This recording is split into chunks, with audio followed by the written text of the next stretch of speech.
नमस्कार, एडको रूबरू में आपका स्वागत है। आज हम पड़ोसी मुल्क की एक ऐसी चार्मिंग पॉलिटिशियन से आपकी मुलाकात करा रहे हैं जिसका नाम वर्ल्ड की 100 मोस्ट पावरफुल विमेन में शुमार होता है। गिनीज बुक ऑफ रिकॉर्ड्स में उनका नाम दुनिया की मोस्ट पॉपुलर पॉलिटिशियन के रूप में दर्ज है। वे 2 बार अपने मुल्क की प्राइम मिनिस्टर रह चुकी हैं, पर इन दिनों उनके सितारे गर्दिश में हैं।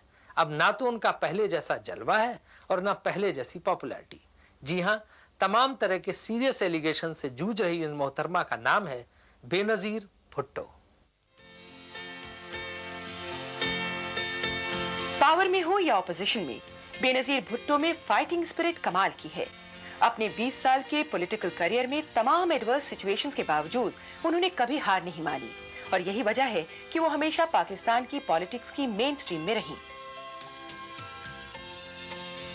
पाकिस्तान के प्राइम मिनिस्टर रह चुके जुल्फिकार अली भुट्टो की 4 औलादों में सबसे बड़ी बेनजीर भुट्टो की हायर एजुकेशन ऑक्सफोर्ड में हुई और 1977 में वो पढ़ाई खत्म करके पाकिस्तान लौटी। लेकिन कुछ ही दिनों बाद chief of army staff general Ziaul हक ने जुल्फिकार अली भुट्टो का तख्ता पलटकर पाकिस्तान में मार्शल लॉ लागू कर दिया। उसी दौरान बेनजीर ने एक्टिव पॉलिटिक्स में कदम रखा और अपने पिता की राजनीतिक वारिस बनकर उभरी। उनके दोनों भाई मीर मुर्तजा भुट्टो और शाहनवाज को तो मुल्क छोड़ना पड़ा, लेकिन बेनजीर अपनी मां नुसरत भुट्टो के साथ फौजी शासन से जूझती रहीं। अप्रैल 1979 में जुल्फिकार अली भुट्टो को फांसी दे दी गई। 1977 से 1988 के बीच बेनजीर की कई बार गिरफ्तारी हुई। कभी उन्हें जेल में रखा गया तो कभी हाउस अरेस्ट कर दिया गया। 1984 में उन्हें देश छोड़ने तक को मजबूर कर दिया गया, लेकिन बेनजीर अपनी आवाज बुलंद करती रहीं। 1986 में वो वापस पाकिस्तान लौटी और दिसंबर 1987 में आसिफ जरदारी से उनकी शादी हुई। अगस्त 1988 में हुए एक प्लेन क्रैश में जियाउल हक की मौत के बाद पाकिस्तान में हालात बदले।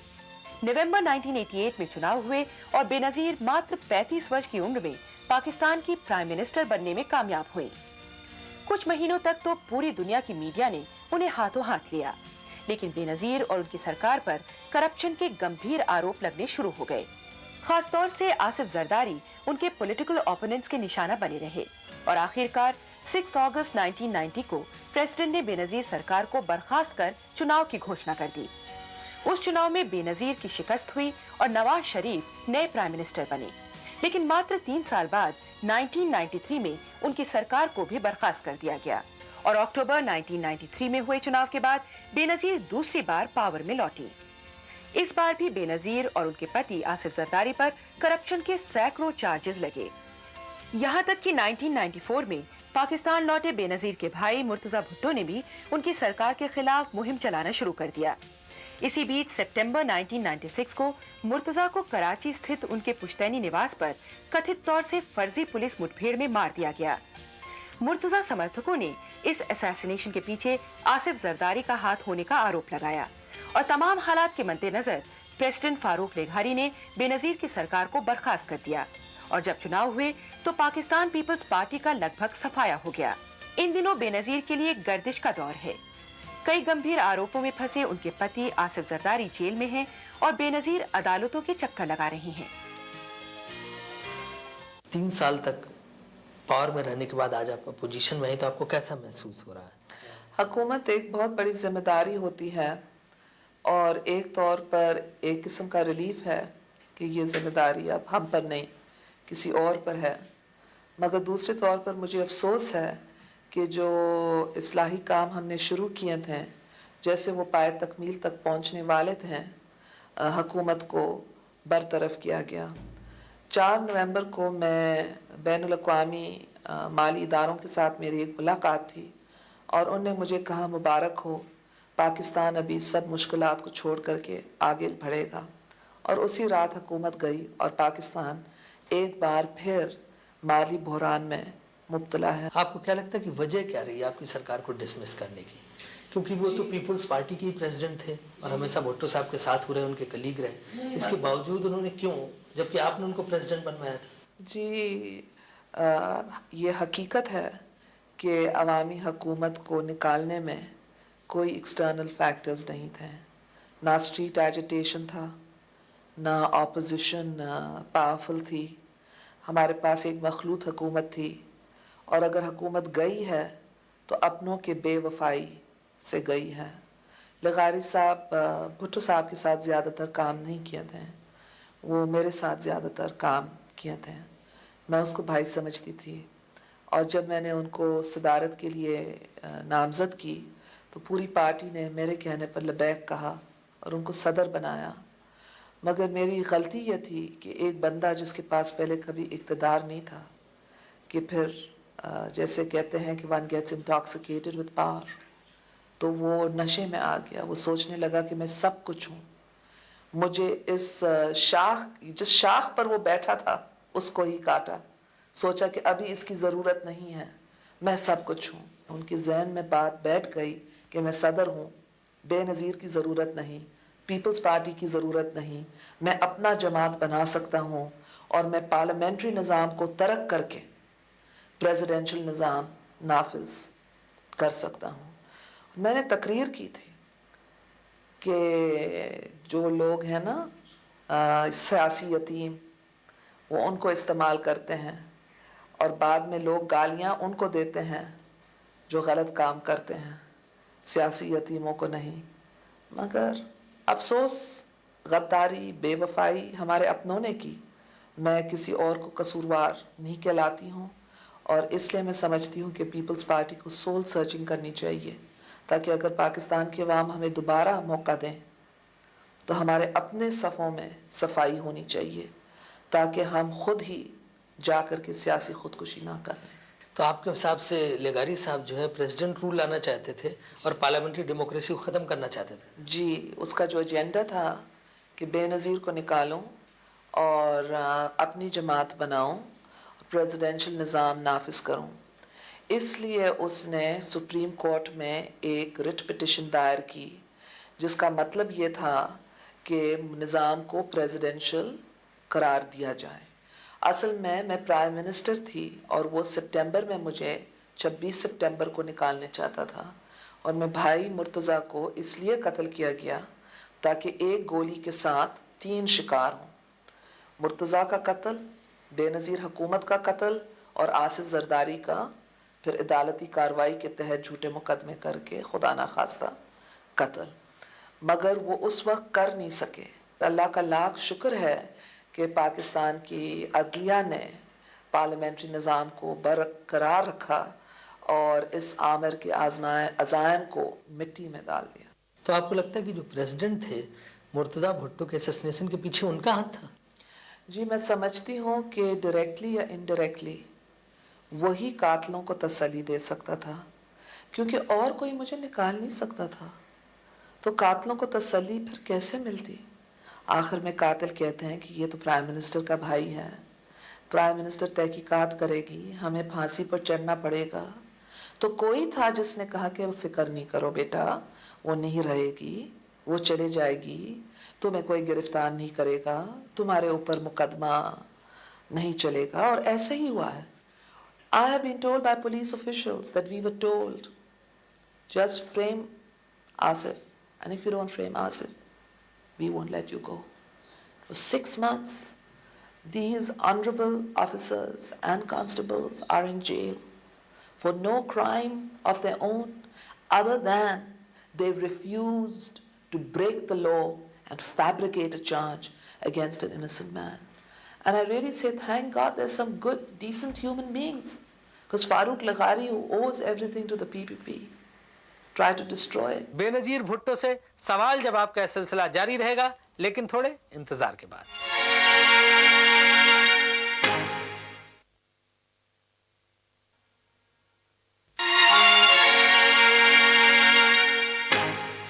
آپ نے ابھی کہا اپنے اسٹیٹمنٹ میں کہ آپ ایک کتاب لکھیں گے, اس کتاب میں بتائیں گے کہ کس نے مرتضیٰ بھٹو کا اسیسنیشن کیا تھا, کس نے ان کی ہتیا کی تھی.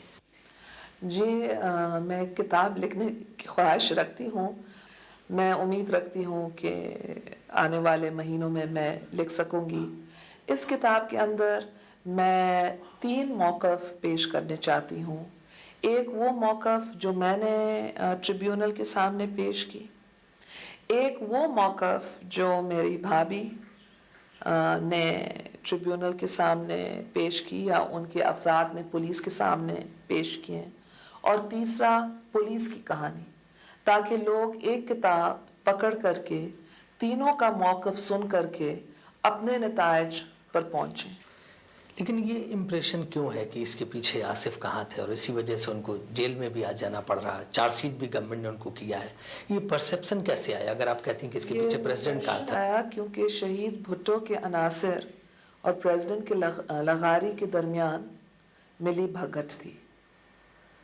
جو میں نے آپ کو کہا کہ صدر لغاری اپنی جماعت بنانے چاہتا تھا تو سوچتا تھا کہ شہید بھٹو کے ساتھ، ممتاز علی بھٹو کے ساتھ، دیگر افراد پنجاب سے، بلوچستان سے، میں ان کو اکٹھا کروں گا اور ایک نئی جماعت بناؤں گا۔ تو وہ یہ لائن دیا تھا کہ بے نظیر مرتضیٰ ہٹ جائیں، ہم سب آ جائیں گے۔ تو اس لیے ان کے اپنے کچھ عناصر اس میں شامل تھے۔ تو مجھے بہت افسوس ہوا کہ شہید بھٹو نے، پارٹی نے، میں سمجھتی ہوں کہ وہی مرتضیٰ کے ساتھ بے وفائی کی ہیں، اور ان لوگوں نے آصف قاتل کا نعرہ بلند کیے ہیں، اور پورے الیکشن کیمپین میں ان نے میرے بھائی کا لاش کا تصویر نہیں ہے اور وہ گرے کلر کی شلوار قمیض پہنے ہوئے تھے، اس کو فوٹو ٹرکس کے ساتھ سفید کیے اور اس کا خون دکھائیں اور کہیں کہ مرتضیٰ کا قاتل زرداری۔ جدھر میں گئی تو میرے بھائی کا لاش۔ تو آپ دیکھیں کہ سیاسی موٹیو کس کے پاس تھا، سیاسی فائدہ کس کو ملنے والا تھا، اور اس لیے میں سمجھتی ہوں کہ ان میں سے کئی عناصر جو تھے وہ بک گئے تھے، اور یہ ہمارے خاندان کے خلاف ایک بہت بڑی سازش تھی۔ Benazir was in government for 43 days after the murder had taken place. Had she suspicions and the president or anyone else, she could have taken action. What has she done after the murder? I will always say it, that Benazir is to blame, at least indirectly, for the murder of Murtaza because of the way she victimized him and victimized his supporters. From the time he decided to come back to Pakistan until his murder. اس میں کوئی doubt نہیں that the state apparatus under Benazir Bhutto was involved. Issue ہے کہ اگر زرداری نے مروایا ہے تو بے نظیر کو پتا تھا کہ نہیں پتا تھا، یا اس سے این او سی بہن سے لیا کہ نہیں لیا. The fact is that she exonerated those who are alleged to be the killers of her own brother in the state apparatus. She was prime minister. قتل کے نتائج کے لیے دیکھو کہ فائدہ کس کو ہوا اور نقصان کس کو ہوا۔ نقصان تو مجھے ہوا، میری ماں کو ہوا، میری بہن کو ہوا، مرتضیٰ کے معصوم بچوں کو ہوا، نقصان آصف کو ہوا جو جیل میں ہے، اور پھر آپ دیکھیں کہ کتنی ذہنی پریشانی ہم سب کے لیے۔ فائدہ کس کو ہوا؟ جماعت کس کو ملی؟ ملکیت کس کو ملی؟ پیسہ کس کو ملی؟ شہرت کس کو ملی؟ مرتضیٰ کے گھر اور نام اور شان اور سب کچھ عیش کرنے کے لیے کس کو ملا؟ لیکن یہ بتائیے، کچھ لوگوں کا یہ کہنا، خاص طور سے جو مسلم لیگ کے لوگ ہیں، کہ آصف زرداری اور مرتضیٰ میں کافی ڈفرینسز چل رہے تھے۔ جی، نواز شریف اور میرے درمیان ڈفرینسز ہیں۔ کل اگر نواز مجھے مار دے، کل اگر میں مر جاؤں، آپ کہیں گے نواز شریف نے مارا ہے۔ ڈفرینسز تو ہوتے ہیں۔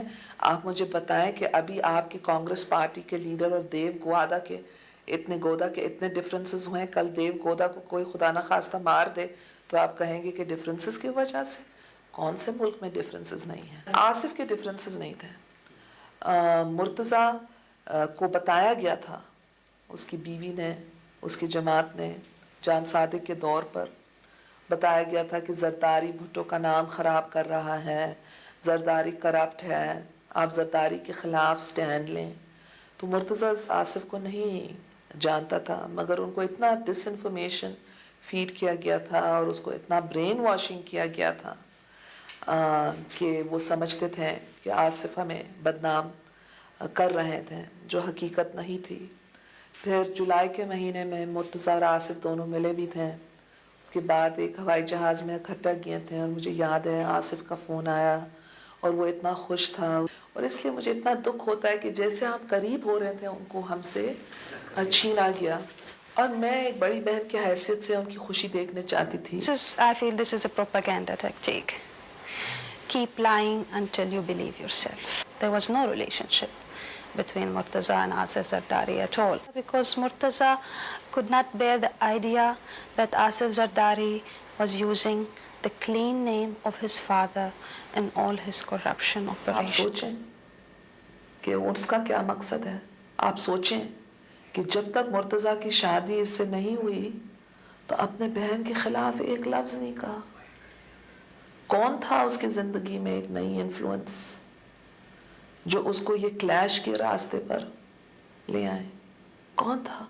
आखिर में 1977 में मुर्तज़ा बाहर गया था. उनकी सियासत हमारी सियासत से मुख्तलिफ थी. हम उनकी सियासत पर तनकीद करते थे, मगर वो अपने बड़े बहन के बारे में कभी भी एक लफ्ज़ नहीं कहता था. ये सब मामला शुरू हुआ कि जब चीफ मिनिस्टर जाम सादिक अली बना और गैनवा यहाँ आती थी और जाम सादिक के पिट्ठू उसके साथ मिलते थे. ये बॉडीगार्ड्स और छोकरे उसके साथ मिलते थे और उसको कहते थे कि आप फॉरेनर फर्स्ट लेडी बन सकती है, और उसके एम्बिशंस थे. मैं तो सोचती हूँ कि अगर मुझे मालूम होता 1993 में कि मेरे को हटाने के लिए मेरे भाई को कत्ल किया जाता तो मैं प्राइम मिनिस्टर के ऑफिस के लिए नहीं लड़ती. ये काम हुआ है दुश्मनों की तरफ से कि भुट्टो ख़ानदान को ख़त्म किया जाए. मुर्तज़ा को ख़त्म किए, शाहनवाज को, जुल्फ़िकार अली भुट्टो को. मेरी बहन की शादी हो चुकी है, हमारी शादी हो चुकी है, तो अभी कौन रहा हमारे बाप के घर को रौनक करने के लिए? कौन रहा जो हमारे ख़ानदान की सकाफत को जानता है? मुर्तज़ा की डॉटर कहते हैं पॉलिटिक्स में काफ़ी उसका इंटरेस्ट है और वो अभी से ही एक्टिव हो रही है. जी, उनकी बहुत पोलिटिसाइज्ड अपब्रिंगिंग हुई है और हो सकता, मगर इस वक्त वो टोटली उनकी स्टेप मदर के कंट्रोल में. लोग कहते हैं कि आगे वो पॉलिटिक्स में भुट्टो फैमिली की तरफ से आपका अल्टरनेटिव बनने की कोशिश कर सकती है, सक्सेसर बन सकती. अगर वो अपने आंट के नक्शे कदम पर चलने चाहे, इससे ज़्यादा क्या खुशी हो सकती है. मगर मैं समझती हूँ कि बच्चे अब तक छोटे हैं और ये चीज़ भाई बहन में अभी से कहना कि बहन बन रही है और भाई को कहना कि तुम बन रहे हैं, गलत बात है. बेनज़ीर भुट्टो के बारे में हम कुछ और जानकारी देंगे, लेकिन थोड़े इंतजार के बाद.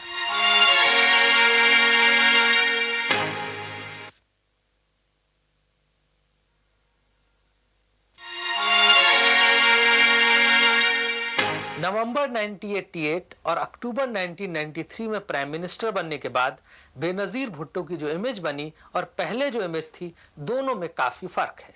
पावर में आने के बाद करप्शन के आरोपों और कई मोर्चों पर प्रशासनिक विफलता के कारण उनके दामन दागदार हुए हैं. हालांकि बेनज़ीर और उनके समर्थक इसे एक प्रोपेगेंडा मानते हैं. बहरहाल आइए एक नजर बेनज़ीर के बारे में लोगों की राय पर. मोहतरमा बेनज़ीर भुट्टो जो है उनका तो मैं आपको बताऊं कि I think this country is too small for her. ये तो मुस्लिम उम्मा की और थर्ड वर्ल्ड कंट्री की लीडर है. Not only that she is leader of Pakistan. Benazir Bhutto is intellectually very superior to all the leaders in Pakistan. I think she is mature politically. It's not that Benazir is immature in any way. I mean, she knows when to strike. She knows what to say. She knows how to handle. She's charismatic, a very intelligent woman. Benazir Bhutto साहिबा ने पाकिस्तान के गरीब आवाम के लिए और पाकिस्तान में जमहूरी अदारों के लिए जो खिदमत अंजाम दी हैं, वो शायद शहीद जुल्फ़िकार अली भुट्टो के बाद उन्हीं को ये सादत नसीब हुई है. उन्होंने इस मुल्क के अंदर जमहूरी अदारों और आइनी हुकूमत को बहाल किया. पीपल्स पार्टी का पॉलिटिकल कल्चर बड़ा कंसिस्टेंट है. When they are in power it is a माल बनाओ पार्टी. खूब माल बनाओ दोनों हाथों से. जब ये पार्टी ऑपोजिशन में आती है तो इट बिकम्स अ ज़रदारी बचाओ तहरीक, क्योंकि ज़रदारी ने इतना पैसा खाया होता है. He is put in the slammer, he is a certified crook who looted this country right and left, day in, day out, as a full-time occupation in the 3 years that he and his wife were running this country. माल बनाना तो ज़ाहिर businessman जानते हैं 2 से 4 कैसे बनाए जाते हैं. Motorway के कमीशन हमने नहीं खाए, ठेके हमने नहीं लिए. हमारे पास तो कोई फैक्ट्रियां नहीं है. बेनज़ीर भुट्टो ने लोन कोई रीशेड्यूल नहीं कराए, बेनज़ीर भुट्टो ने कोई फैक्ट्री नहीं बनाई, फैक्ट्रियां तो इनके लीडरों ने बनाई हैं। वो एक दयानतदार सियासतदान है और अपनी कॉज के साथ कमिटेड है। और मैं समझता हूँ कि जो फाइटिंग क्वालिटीज़ इस खातून में हैं वो पाकिस्तान में इस वक्त किसी लीडर पे नहीं। मैं ये समझता हूँ कि वो एक खातून हैं, एक अच्छी डिबेटर हैं, वही कॉलेज लेवल की धुआंधार तकरीर करने वाली, वो स्टेट्समैन भी नहीं हैं, वो चीफ एग्जीक्यूटिव भी नहीं बन सकती, वो एक अच्छी पॉलिटिशियन भी नहीं। Politics have become a mean to protect your personal interests. Now, in this sense, Benazir, yes, is a politician. But otherwise, I don't see her as a stateswoman. A stateswoman doesn't go in public and say that my brother wanted to divorce my sister-in-law. A stateswoman does not let things come to the point where her brother gets killed when she's the prime minister. I think Benazir is a very good actress. She's quite fake and funny. She wants to gain sympathy. She tried to play that card before she was ousted.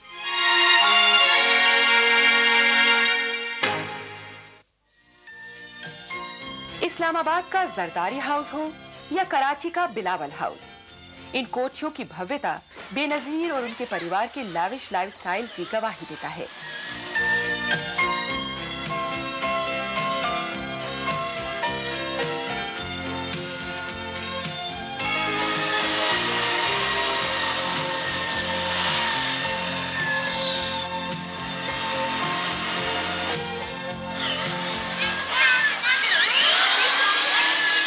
इन सब के बावजूद बेनजीर अपने आप को simple living में यकीन करने वाली पॉलिटिशियन मानती हैं। मैं एक अवामी पर्सन हूँ। मेरी परवरिश 60s में हुई।